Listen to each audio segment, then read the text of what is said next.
cramped, it's noisy, it's completely impractical, and we all love it. Formula One returns to Monaco for its annual Glamour Fest and for round 7 of the World Championship. Hello there, welcome to the highlights of the Monaco Grand Prix. The championship is rapidly developing into a two-horse race, with Britain's David Coulthard gaining ground on Michael Schumacher after his victory last time out in Austria. Coulthard and Schumacher have won the last 2 races round this place, and they put on some fantastic skills in qualifying.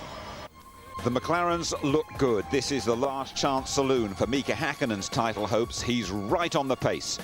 Michael Schumacher has a few early hiccups before pulling out a stunning lap with 20 minutes to go. Bingo! It's my game, says Michael Schumacher. But Coulthard isn't finished. A banzai lap at the last minute rockets him to pole position. David Coulthard moves up into pole position. Absolutely fantastic. Schumacher tries to respond, but he clonks the wall on his last time lap and has to settle for second.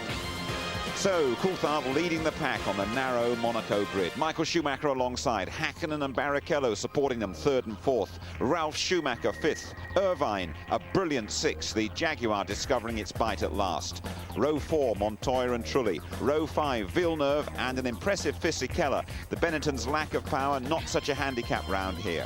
Of the rest, Alesi quids in at 11th. Frentzen unlucky 13th. And Jenson Button really needing to throw a double 6 if he's to hit the points jackpot at Monte Carlo. Stand by then for the Monaco Grand Prix with your commentators Martin Brundle and Murray Walker. Thanks, Jim. Well, all ready to go. A brilliant pole position for David Coulthard. Michael Schumacher alongside him, then Häkkinen and Rubens Barrichello. And it's all going to be down to getting into the first corner. And David Coulthard in trouble. He's stalled. Is he going to have to get away last?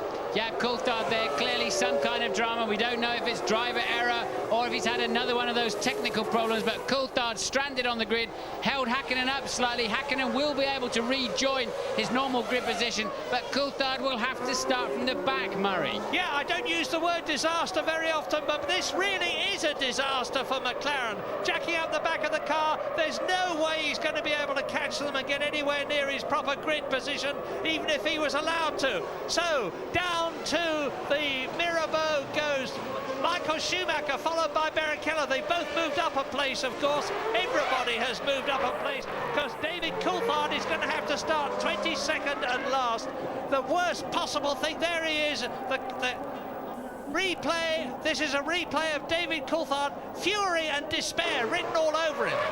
And Coulthard's only hope is that there's an aborted start, that somebody else stalls their engines, and with an aborted start or a red flag on lap 1, then he may have a chance of resuming his original grid position. But right now, the new lap record holder of this circuit is starting at the tail of the field. Yeah, well spotted, Martin. That's what David Coulthard must be hoping for. And of course, Michael Schumacher there is now effectively in pole position, smiling all over his face. But as I said before, the same thing has happened to him in the past. But right now, it is Michael Schumacher up front. Mika Häkkinen behind him, now effectively second on the grid. You can see Rubens Barrichello's Ferrari behind Michael Schumacher's. Ralf Schumacher is now effectively 4th on the grid in the Williams, and Eddie Irvine up to 5th position. And there is the unfortunate David Coulthard. Well, teeth gritted, eyes slitted. He's going to have to really get down to it now. In the worst place in the world, as the 3rd light goes on, the 4th light goes on, the 5th, and it is go, go, go! Schumacher leads. Schumacher leads into Saint Devote. Are they all going to get around? And there's Montoya trying to go through on the inside. Fingers crossed. David Coulthard has already passed one tail ender. That will be Tarso Marquez. But Schumacher leads, Häkkinen leads, Barrichello leads, Ralf Schumacher 4th in the Williams as they come through Casino Square, down past the Hotel Metropole, turning into the Mirabeau. Now the grand hairpin. That is about a 20-mile-an-hour corner in 1st gear. And thank heavens, but David Coulthard won't be saying this, they have all got away safely. It's a good start at Monaco, and David I was wrong about him passing Tarso Marquez, and he is still last on the track. First on, and somebody hit the wall. Somebody hit the wall. Who is it? It looks like a Sauber to me. It is a Sauber. It's Raikkonen, isn't it? Yeah. No, it's it's not. Heidfeld. Sorry, it's Heidfeld. Now, this is going to be a problem. There's not a crane there. Look there, you see Heidfeld slam into the wall. I think there was some contact with the arrows and just launched Heidfeld. Front wheels will be off the ground, no way of turning in or braking. And Coulthard just making his way around the back of the field, just trying to avoid the various disasters, really not attacking on that first lap.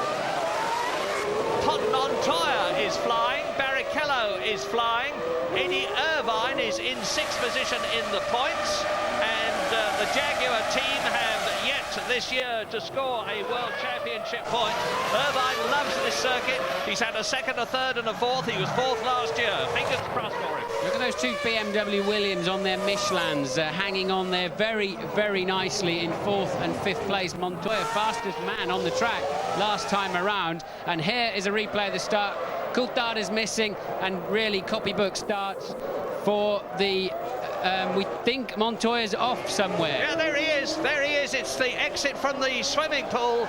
So that's the first retirement. Let's see what happens. Montoya runs wide, out steps the back, into the Armco, and that is the first right-hander at the swimming pool. He's parked it in a nice, tidy place. There's a crane there. They'll be able to haul the Williams BMW off the track. No points for Montoya. Yeah, the marshals are particularly good down there, helped by that crane, and they'll operate under waved yellows, which means the drivers must significantly slow down, and that they will have to do, but they will clear that car very, very quickly. Montoya losing it in the first part of the swimming pool, whacking the barrier, launched across the curbs, I think, lost the back end of the car, and finished his accident at the end of the swimming pool. And that, he's fallen away a lot, some 6 or 7 seconds. Oh, hello. And there's Hakkinen, look, and that was Barrichello we watched him. So Hakkinen then, very, very slow through the middle part of the previous lap. And Barrichello, of course, up into 2nd place. Now, that's going to make it even stronger for Michael Schumacher, even harder for Mika Hakkinen, because with 2 Ferraris in front of him, although Rubens Barrichello will be as intent on winning this race as Michael Schumacher is, with Ferrari 1st and 2nd, you can be very sure indeed that team orders will rule, and we know what team orders in Ferrari means. It means Schumacher wins if he gets the chance. Well, Hakkinen was coasting out of the tunnel when we picked him up very late in his problem, so whether he's nerfed the barrier or whether he had some kind of ignition cut, we don't know, but he lost some 7 or 8 seconds in the middle of the previous lap, and that's why then Barrichello is up to P2, but he's 7 seconds behind Michael Schumacher. P2, place 2, lap 14, Schumacher, Barrichello, 7 seconds between them, Mika Hakkinen 2 seconds further back. It's turning out to be a black race for the grey and black McLaren team. David Coulthard 17th, he's ahead of Marquez, he's still behind Benoldi, and Alonso in the Minardi is an excellent 15th. Panis in the pits again, so maybe I was right on that. He did whack the wall at some stage, but Hakkinen 5 seconds slower again in the mid part of the lap. So some kind of fuel problem, Murray, and we think Hakkinen has pulled out of the race. So Hakkinen out of the race, bad day so far for McLaren. Coulthard down the back, Hakkinen out. James, what can you tell us? Well, I'm down here, a complete surprise, his arrival in the pits. Steve Hallam, his chief engineer, was talking to him on the radio. Obviously something to do with the rear suspension they're looking at, maybe an ignition possibly problem, but they were giving him advice